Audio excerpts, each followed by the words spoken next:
హరీష్ రావు గారు. గౌరవ స్పీకర్ గారికి దయచేసి, ఎందుకంటే ఇక్కడ పెద్దలు పోచారం శ్రీనివాస్ రెడ్డి గారు స్పీకర్గా పనిచేసిన వాళ్ళు కూడా చాలామంది ఉన్నారు. Cabinet is a collective decision. నేను చాలా సంవత్సరాల నుంచి సభలో ఉన్న తప్ప మంత్రి లేచి ఇంకొక మంత్రిని ప్రశ్నలు అడిగేటువంటి సంస్కృతి ఉండదు. బికాజ్ క్యాబినెట్ అనేది ఒక కలెక్టివ్ డెసిషన్. మంత్రి అనేది ఒక పోర్ట్ఫోలియో చూసినా అన్ని శాఖలకు సమానమైనటువంటి బాధ్యతను మంత్రి కలిగి ఉంటాడు.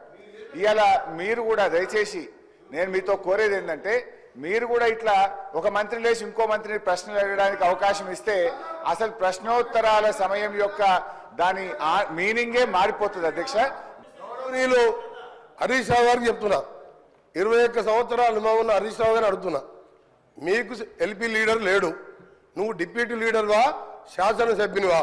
క్వశ్చన్ అవర్లో నిన్న కూడా నువ్వు బైక్ తీసుకున్నావు, మా స్పీకర్ మంచోళ్ళు కాబట్టి నీకు బైక్ ఇచ్చిండు.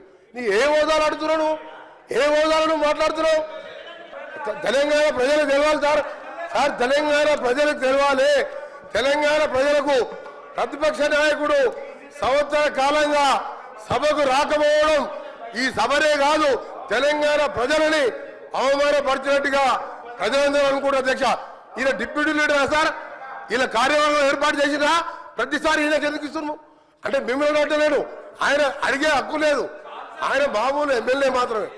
అందుకనే గౌరవ చెప్తున్నా, నా బాధతోని నల్గొండ ప్రజల కడుపులో ఆవేదన, ఫ్లోరైడ్ మూసి నీళ్లు చచ్చిపోతున్న సార్. మధ్యలో పేదవాళ్ళు, డబ్బున్న వాళ్ళు హైదరాబాద్కి వచ్చిండ్రు, డబ్బు లేని దళితులు గిరిజనులు నల్గొండలు చచ్చిపోతున్నారు. అంత కనికరం లేదు సార్ వీళ్లకు. ఎస్ఎల్బిసి సొరంగం 70% పూర్తి చేశాం. ఇరిగేషన్ మినిస్టర్గా ఉండి ఒక్కసారి సొరంగం రాలే. ఆయన నల్లగొండ గురించి కానీ నా గురించి మరి మాట్లాడే హక్కు లేదు అధ్యక్ష.